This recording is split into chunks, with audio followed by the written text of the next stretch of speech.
Buenas tardes a todos, bienvenidos a Findes. Son las 18 horas, día 25 de agosto. Damos inicio al webinar que tenemos programado para esta ocasión en materia de otorgamiento de crédito. Concretamente, hablaremos del análisis del capital de trabajo. Soy Emilio Villalobos, director de la Fundación. Gracias nuevamente por participar en este evento. Está con nosotros el profesor Héctor Valencia Morales, especialista en la Fundación en el área de finanzas, quien conducirá este webinario, y le cedo el micrófono, no sin antes invitarles a que formulen sus preguntas, nos den comentarios, observaciones, sugerencias, y al término de la plática dispondremos de algunos minutos para atenderlas, ¿verdad? Don Héctor, buenas tardes. ¿Podemos iniciar, por favor? Gracias, licenciado, con todo gusto. ¿Me permiten compartir? Ya estás. Gracias.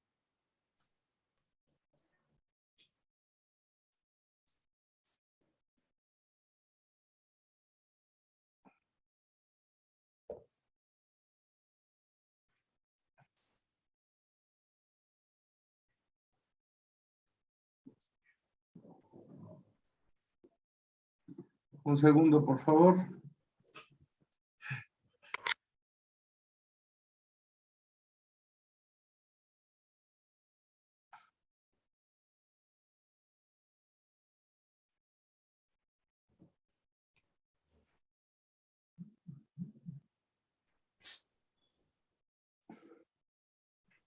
Bueno, mucho gusto a todos, bienvenidos. Gracias a Findes por darme la oportunidad de participar con este tema.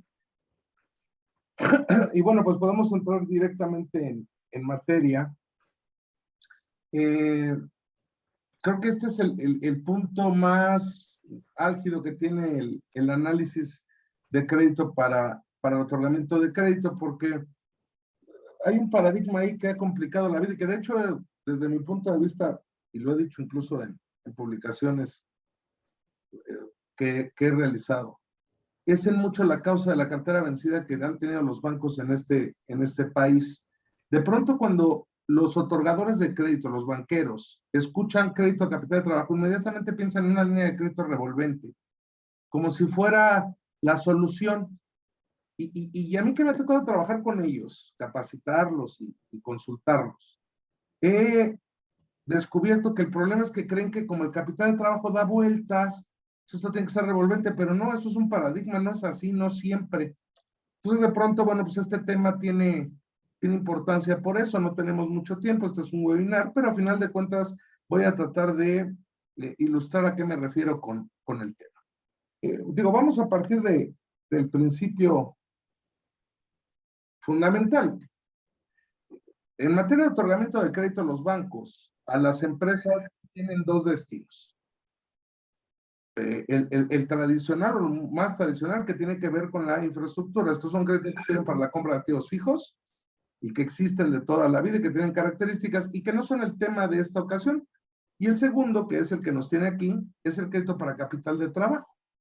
Si vamos a hablar del capital de trabajo, habría que entender qué quiere decir esto. Lo que tengo en la pantalla ahorita es lo que se conoce como la estructura financiera de toda entidad económica, o lo que tradicionalmente lo conocemos como el balance general o como el estado de situación financiera, que es un nombre técnico correcto. Quiero pensar que todo el mundo lo ha visto, lo conoce, pero este cuadro de arriba representa el capital de trabajo de la empresa, así se conforma.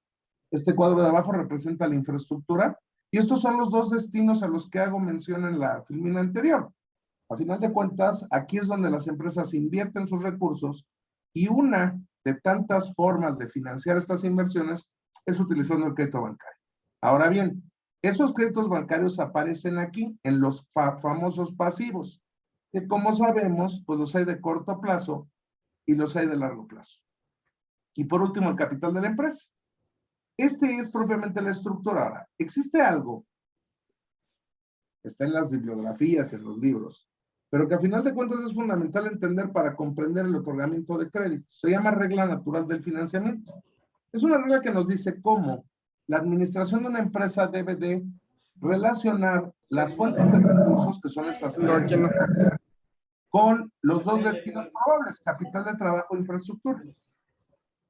La regla básicamente tiene tres vertientes. La primera diría, a ver, estos recursos pasivos de corto plazo, que se conocen como recursos transitorios, el pasivo de corto plazo se conoce como recursos transitorios, se deben de financiar única, o más bien, se deben de destinar única y exclusivamente a la operación, al capital de trabajo. Por ningún motivo, esta es una regla en el crédito bancario y los banqueros lo deben de saber, voy a utilizar un crédito de este tipo para financiar infraestructura. Eso no se hace nunca. La razón es muy simple. Tiene que ver con la fuente de pago del crédito. El capital de trabajo, es cierto, trabaja mediante ciclos, da vueltas dentro de la operación, más adelante lo voy a ilustrar, y en consecuencia pues funciona así. Si me dan un crédito, lo invierto, le doy la vuelta, lo recupero, y ese mismo dinero que me prestaron es el que utilizo para pagar. Dicho de otra forma, la empresa no tiene que generar utilidades para efectos de pagar este tipo de financiamientos. La fuente más típica que existe de estas son los proveedores. El proveedor te financia, crédito, tú operas, le das la vuelta, recuperas el dinero y le pagas. Así funciona. Lo mismo pasaría con un crédito bancario si fuera de estos. Ahora, si tú quieres financiar la infraestructura se financia con recursos permanentes. De hecho, a esta parte, a esta inversión también se le conoce como inversión permanente de la empresa. Y tiene hasta aquí mucha lógica. Lo transitorio a la operación y lo permanente a la infraestructura. La banca tiene créditos aquí y tiene créditos acá. ¿Cuál es la diferencia? Que estos son revolventes, estos no. No es una casualidad, eso está pensado. Ahora bien, hasta aquí, esto es muy simple. Se complica cuando comprendemos que también se pueden utilizar créditos no revolventes, dicho de otra forma, pasivo de largo plazo, bancario, para el capital de trabajo. Porque el capital de trabajo requiere tener una parte permanente, eso es una necesidad de las empresas. En consecuencia, el crédito bancario a capital de trabajo puede ser utilizando un crédito revolvente o utilizando un crédito no revolvente, que se conoce como un crédito simple. Y en ambos casos estamos hablando del destino del capital de trabajo. Ahora, las empresas también utilizan su capital para financiar tanto su infraestructura como su capital de trabajo. Es decir, esta parte en las empresas existe.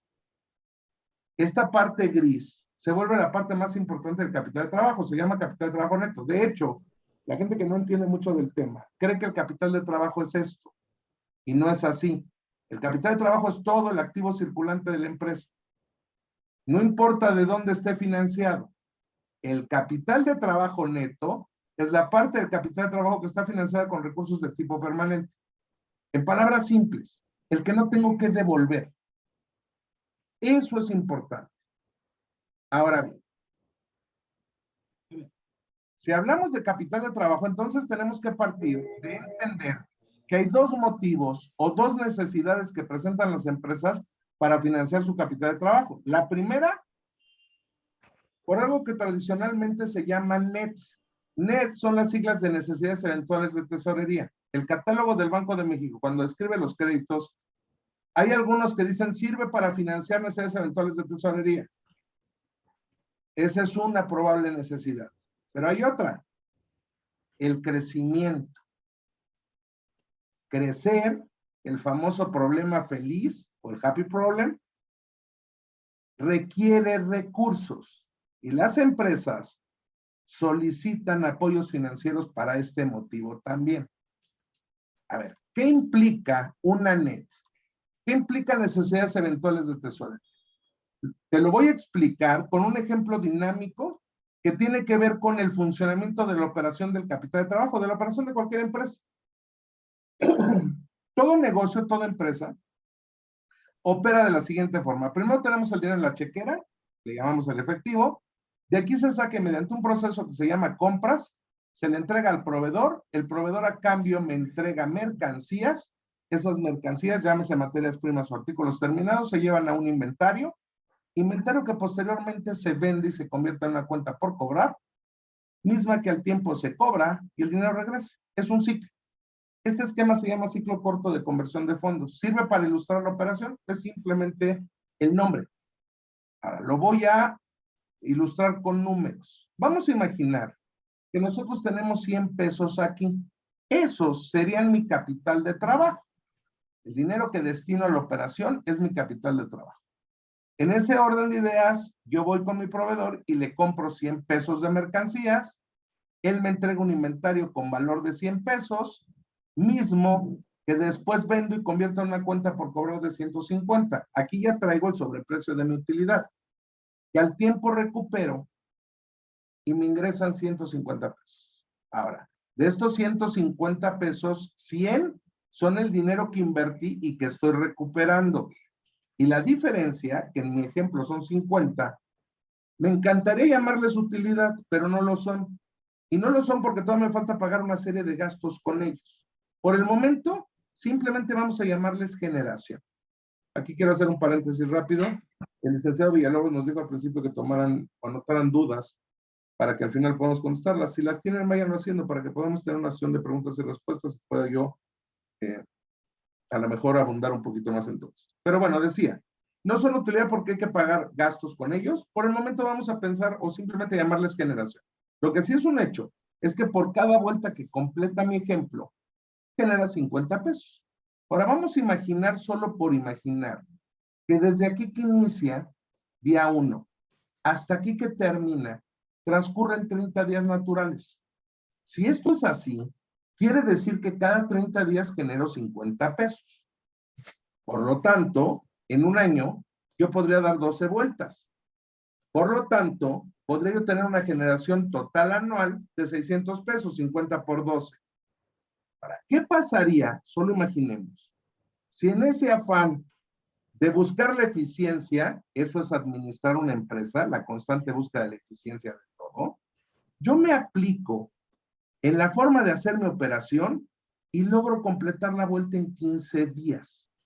Si yo lograra eso, yo daría 24 vueltas y eso me llevaría a una generación anual de 1,200. No sé si lo estés pensando, pero esos 600, esos 1,200, a la postre van a convertirse en la utilidad de la empresa. Y fíjate, esta no depende del tamaño de la venta, ni depende de qué tan barato compre, depende de la eficiencia con la que opere.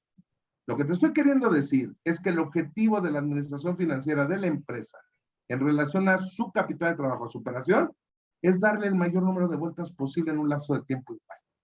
Mientras más corto tu ciclo, más vueltas das.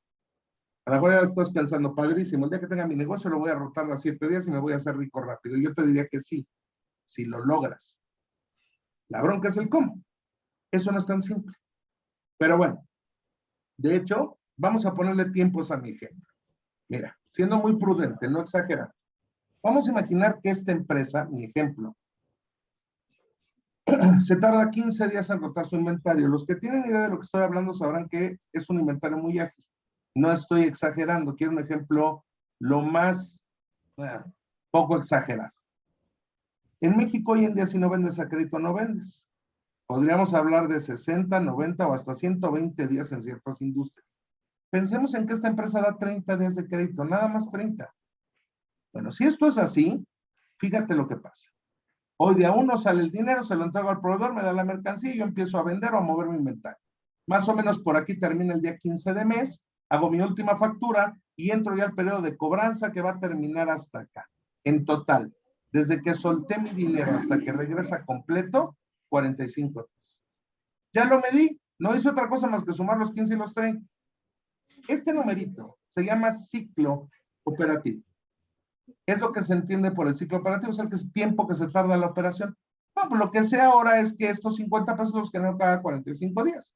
Está bien, hace rato decíamos que estos no son utilidad, hay que pagar gastos con ellos. Vamos a agregar ese ingrediente. A ver, imaginemos que este negocio tiene 30 pesos de gastos. De tal suerte que 50 menos 30, 20, estos sí ya son utilidad. De aquí come el dueño del changarro. Ahora, obsérvenlo por favor. Esto es un estado de resultados.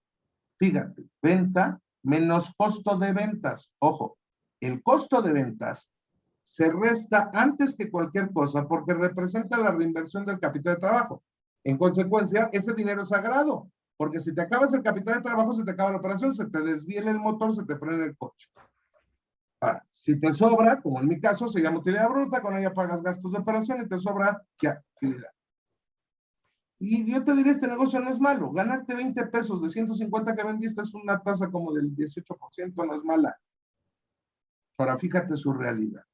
Observa. Día 1 saco el dinero, le compro al proveedor, empiezo a vender, termino de vender el día 15, entro al periodo de cobranza, pero más o menos por aquí. Se presenta el día 30 del mes y se me paran enfrente los empleados, el casero, Telmex, el proveedor de internet, la gasolinera, en fin, muchas gentes que conforman estos 30 pesos y me dicen, patrón, págame, ya se venció un mes. Y este amigo tiene un pequeño problema. Este dinero no ha llegado. Sí ya vendió, sí lo va a cobrar, pero le faltan 15 días para que llegue. Aquí hay dos soluciones. O volteas con tu banco y le dispones de una línea de crédito bancaria revolvente que sirve para financiar esto, el mientras llega. Banco, préstame en lo que cobro, 15 días. Cuando cobre, te pago. Y entonces puenteo el problema y resuelvo. O, si no eres sujeto de crédito, cosa que es una desgracia para cualquier empresa, ya saben, temas de buró o simplemente porque su contabilidad está hecha para efectos fiscales y subrayo eso. Dicho de otra forma, no hay manera de mostrarla para calificarla de crédito porque no va a pasar.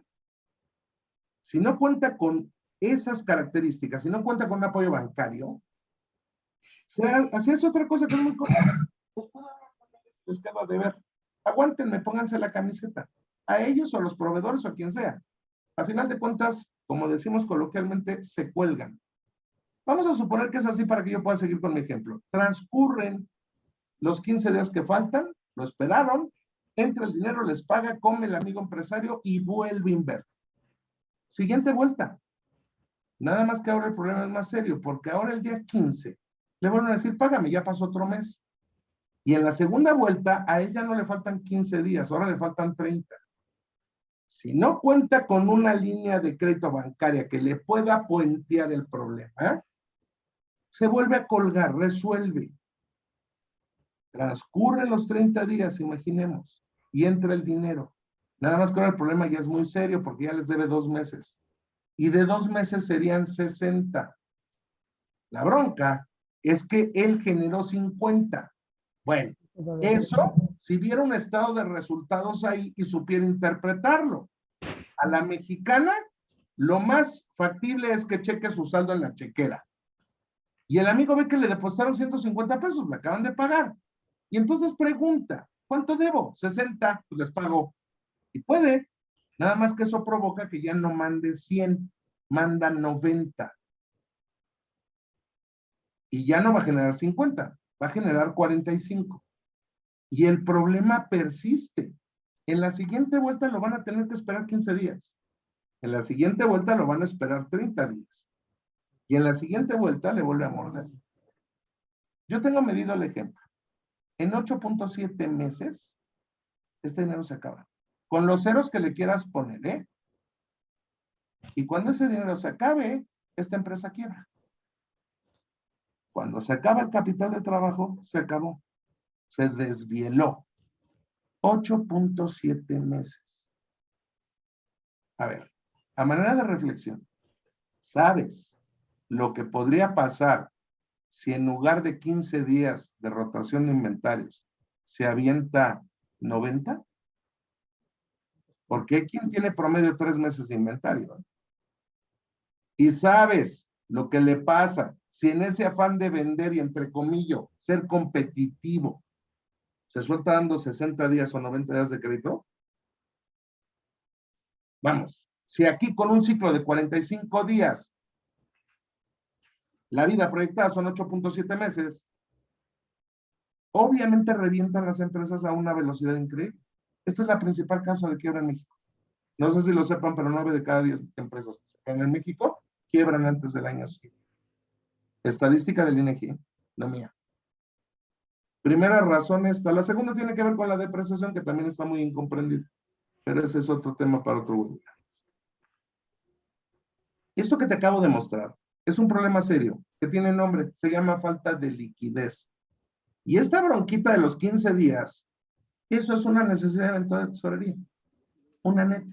No sé si lo notaste, pero en la explicación te estaba yo diciendo constantemente, o le pide al banco, o le pide al banco. O sea, la solución es una línea de crédito bancaria. Y sí, revolvente.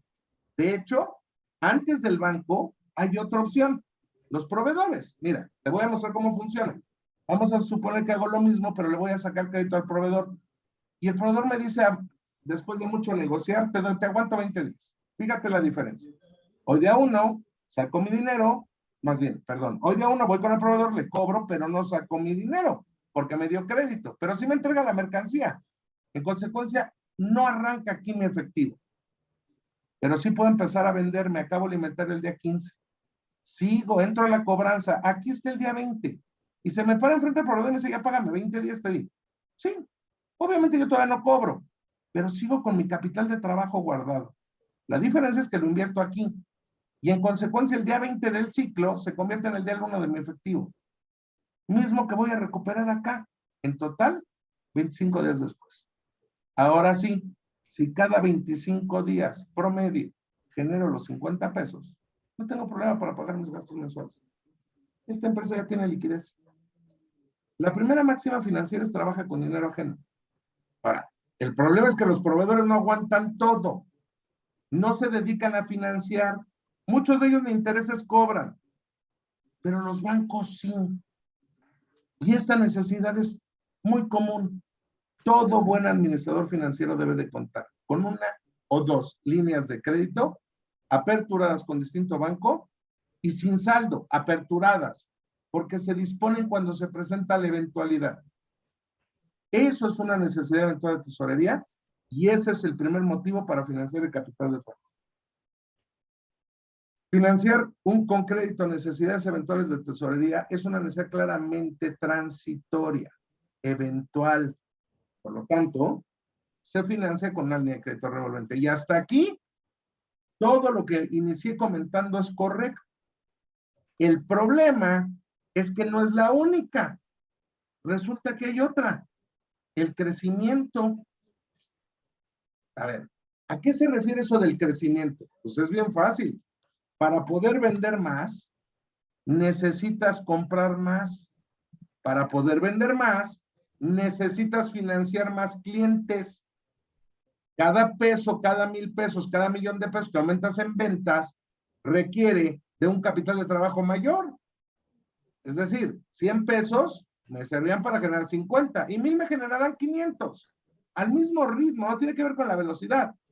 Resulta que existe una relación directa entre el tamaño del capital de trabajo y el tamaño de la venta. Para poder vender más, se necesita más capital de trabajo. Ahora, el problema es que cuando una empresa crece en ventas, no crece 6 meses y luego decrece 4. No, el crecimiento es sostenido. Mi crecimiento de este año es sobre del anterior, y el del anterior fue sobre del anterior, y el que venga será sobre el de este año. Es decir, yo voy creciendo sostenidamente. Eso genera una necesidad, escuchen, permanente de capital de trabajo. Cuando capacito banqueros, se los explico así, y se los explico con una anécdota de la vida real. Se las voy a contar brevemente. Hace años llegué a consultar a un empresario que tenía una boutique de ropa, no voy a decir marcas, pero en una plaza comercial, una boutique de ropa. Él tenía una concesión para vender esa ropa. Y le iba bastante bien en una plaza en esta ciudad.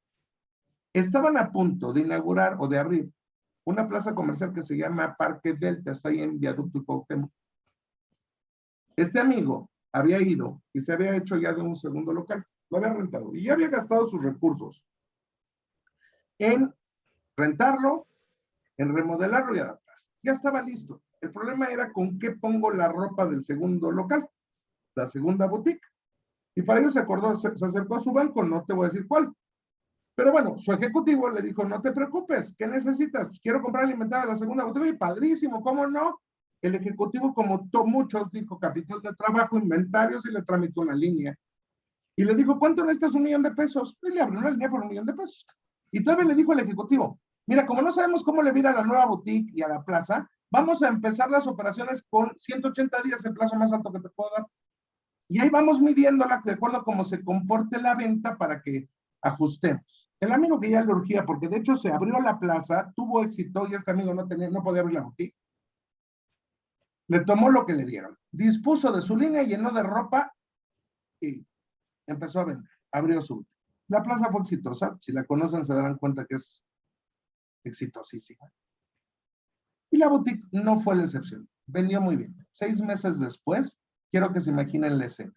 La boutique estaba vacía, el $1,000,000 ya estaba en la cuenta y había vendido, y el vencimiento era mañana. La pregunta para nosotros es, ¿le paga? Y la respuesta es no, porque le pasa lo que al indito, y después que vendo. Entonces se ve obligado a hacer algo que se llama renovar. Renovar es pago los intereses de otros 6 meses y dispongo de la línea otros 6 meses. Y sí, pagó los intereses del 100% de la línea del $1,000,000 y se aventó 6 meses más. Lo mismo, compró ropa y empezó a vender. Volvió a levantar. 6 meses después la escena era muy parecida. La boutique vacía, uno que otro trapo colgado, el dinero ya estaba en la cuenta, ya lo había vendido y cobrado, y el vencimiento es mañana. ¿Le paga? No le pagó. Habló con el ejecutivo, le dijo, no te puedo pagar. Tuvieron que recalificar una línea ahí corriendo con facultades de no sé quién, porque no le podían renovar porque se vencía la línea por un año. Lo lograron. 6 meses después, la misma escena. Los banqueros empezaron a pensar que era mala paga y que ya les había desviado recursos. El empresario empezó a sentir que trabajaba para el banco porque todos le iban a pagar intereses.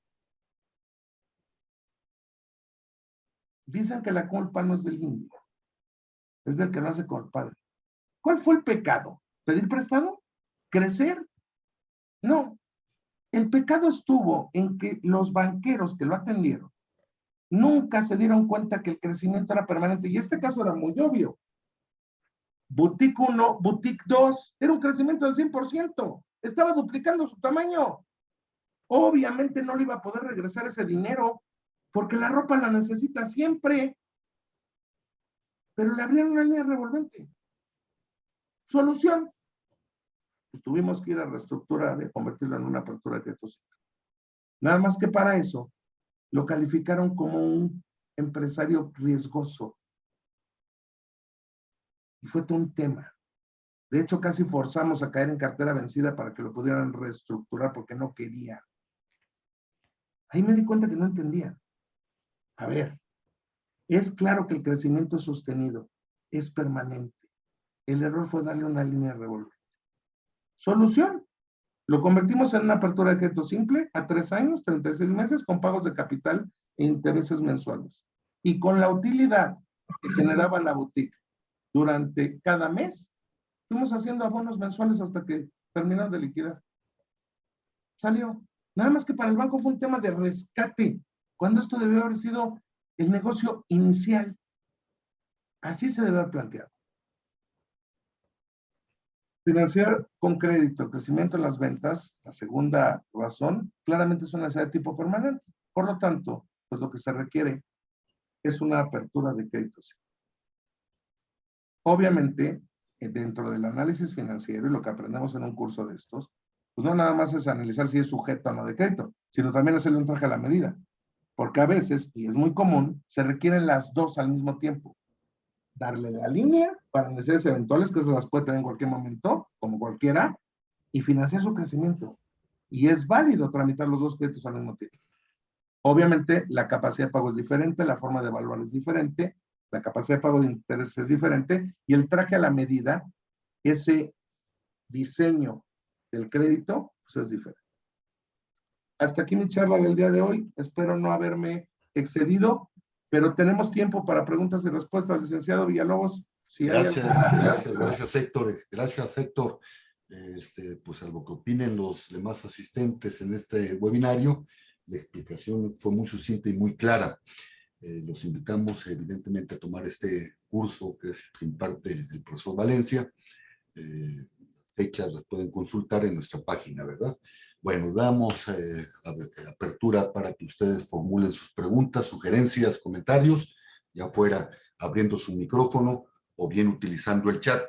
Y mientras esto ocurre, recordarles que todos los jueves a las 18 horas estaremos abordando diferentes tópicos de interés, tópicos de actualidad en el ámbito de los negocios, y el próximo jueves 1 de septiembre, abordaremos el tema en materia de la redacción. Concretamente hablaremos de el carácter de las palabras. Los esperamos. Inviten a sus compañeros, inviten a sus amigos. Por aquí tenemos... Hay una pregunta, si me permites leerla. Dice, para la emisión de deuda bursátil, ¿cómo se calcula el máximo para prestarle a una empresa? A ver, yo creo que aquí estamos hablando de dos cosas distintas. Emitir deuda es una forma de financiamiento para la empresa, sí, se hace por medio de la bolsa, y ahí no estamos hablando de un crédito, ni estamos hablando de un préstamo.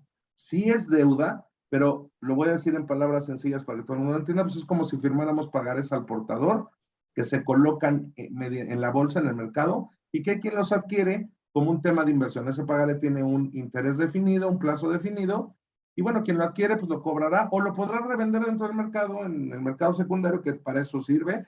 Y bueno, es el negocio de quien los compra, y la empresa tiene una fuente de financiamiento como tal. ¿Qué se requiere? Pues se requiere ser, tener o contar con la calificación para poderlo hacer. No cualquier empresa puede salir a la bolsa a emitir deuda. Se requiere de cumplir con ciertos requisitos, muchos, y se requiere de una calificación y de una autorización. Pero cuando se puede hacer, hoy en día las medianas ya tienen acceso a la bolsa, esta nueva conocida como Viva. Y bueno, es una buena fuente de financiamiento. Espero haberte contestado, Jacqueline. Si no, con todo gusto la profundizo. No veo otra, a ver si dice, creo que sí, Jacqueline, sí mencionó. Perdón, es que me perdí por la emisión de deuda ya. Ok, Héctor Flores dice, nos dijo que el costo es la reinversión del capital de trabajo. ¿Cómo es esto? ¿Nos puede explicar más? Gracias. Sí. La razón por la cual el costo de venta se resta primero en el estado de resultados es precisamente para que ese dinero no se toque. O sea, lo restas, obtienes la utilidad y después pagas gastos, obtienes la utilidad de operación y así los intereses.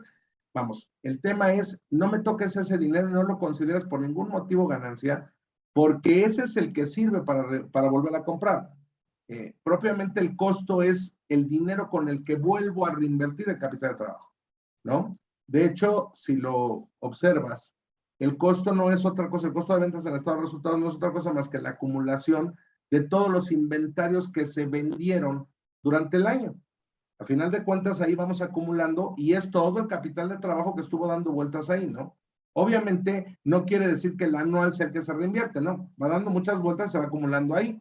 Pero vamos, a lo que me refería yo es que ese dinero, el costo de ventas, es sagrado. Si tú lo proyectas a un restaurante, sobre todo la gente que pone comida, restaurante, comida de apuestos, o sea, una fondita, les pasa mucho eso. Hacen su primera inversión, se ponen a vender, les entra el dinero y después de ahí pagan gastos, comen ellos, dan el gasto en su casa, pagan la colegiatura y no se dan cuenta que se están gastando ese capital de trabajo que es lo que necesitan para volver a comprar mañana, para volver a vender la comida. Y ahí es muy rápido, si no compras todos los días no funciona. Entonces de pronto hay que buscarles un esquema de decir, a ver, de cada peso que vendas tal porcentaje no lo puedes tocar. Ese es tu capital de trabajo, que será su costo de venta, ¿no? Respetándoles el margen. ¿De acuerdo? Espero haberte contestado, tocayo Héctor Flores. Jacqueline mencionó que había 3 reglas de financiamiento. ¿Puede brevemente volverlas a mencionar? Más bien la regla es una y tiene 3 partes. Una tiene que ver con el pasivo de corto plazo, que financia única y exclusivamente el capital de trabajo a la operación. La segunda tiene que ver con el pasivo de largo plazo, el no revolvente, que sirve para financiar la infraestructura y para financiar el capital de trabajo en su parte permanente. Y la tercera tiene que ver con el capital contable, que debe financiar tanto al capital de trabajo como a la infraestructura. La regla dice que la primera es única y exclusivamente, es limitativa, la segunda es optativa y la tercera es limitativa. El capital de trabajo debe financiar, el capital contable debe de financiar tanto al capital de trabajo, la operación, como a la infraestructura. Por eso la regla tiene 3 vertientes. Eso fue lo que comenté. Lucía, ¿tiene un curso sobre deuda bursátil? Ver el máximo que se le puede emitir a una empresa sin poner en riesgo a los inversionistas. Ok, a ver, No necesitamos un curso para contestarte esta pregunta y creo que tienes la inquietud, Lucía. No necesitamos un curso de emisión bursátil para esto. De lo que me estás preguntando es el grado de apalancamiento de la empresa y lo mismo se va a dar, o el mismo concepto, lo vas a aprender si estás hablando de deuda bancaria, o si estás hablando de deuda bursátil, o si estás hablando de cualquier tipo de deuda. O sea, se refiere a la estructura del capital. Se podría dar un curso que se llame así y lo podríamos diseñar en Findes. No lo tenemos de línea, pero lo podríamos hacer. Se conoce como estructura del capital por la palabra en inglés. El capital es el total de recursos, la suma del pasivo del capital. Para los norteamericanos eso es el capital. Y la estructura se refiere a la combinación de deuda capital, que es la pregunta que me estás haciendo. ¿Hasta dónde puedo endeudar una empresa sin lesionar o poner en riesgo la participación de los accionistas? Irónicamente te puedo adelantar que es al revés. El apalancamiento beneficia a los accionistas. Esto hay que comprenderlo. ¿Y por qué? Habría que meternos. Algo de eso lo vemos en el curso de análisis financiero, lo comprendemos. Y bueno, si hay una necesidad particular, podría Findes hacerte un curso, o hacerles, si son varios, un curso de ese tema estrictamente. Lo podemos diseñar y trabajar nada más estructura del capital, ¿no? Ejemplificarlo y ahí poder ver qué conviene o qué no, ¿no? Y mezclar temas bursátiles con temas corporativos. Con todo gusto, eso puede ser una opción, ¿no? Dice por aquí otra pregunta. Entonces, tener una línea de crédito revolvente o no, depende, entre otros, de tener liquidez para pagar el crédito. Jacqueline, no, Jacqueline. A ver, una línea de crédito en esencia es revolvente. No existen líneas de crédito no revolventes. Ahí hay una discrepancia.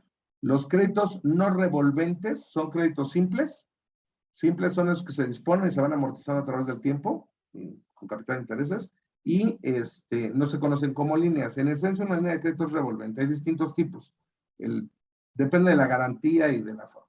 Ahora, no, el problema es que estás entendiendo liquidez como tener dinero. No. Liquidez es generar dinero a tiempo.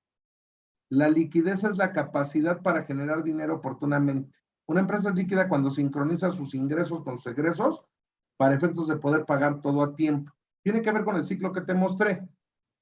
Una empresa que no puede tener por naturaleza esta liquidez, esta sincronía, necesita un respirador artificial. El crédito bancario se convierte en ese oxígeno artificial. Ahora, no es la solución, es la manera de tener, de operar una empresa que por sí sola no puede ser líquida. La liquidez de una empresa depende de la eficiencia con la que opere, pero hay negocios que por su giro, por la competencia, no lo pueden hacer, simplemente porque se tardan mucho en operar. Y en consecuencia, para eso existen este tipo de financiamientos. O sea, las líneas de crédito. Lo que sí te puedo decir es que cuando una empresa está renueve sus operaciones de una línea de crédito, es porque algo estuvo mal. Y muchas veces es porque financiaron el crecimiento, que es una financiación tipo permanente, con una línea revolvente. Ahí estuvo el error. Espero haber contestado eso también. Liquidez para crédito. Creo que son todas las que tenemos en el chat. ¿Alguien más que quiera comentar algo? De nada, Jacqueline. Un placer, al contrario. Bien, Héctor, debemos de culminar el webinario. Agradecer a todos ustedes su participación y siendo las 18:38 del día 25 de agosto, damos por terminado este webinario. Muchas gracias, Héctor. Gracias a todos. Hasta luego. Gracias, Emilio, con todo gusto. Muchas gracias a todos por la atención. Gracias, hasta luego. Gracias. Gracias a ustedes.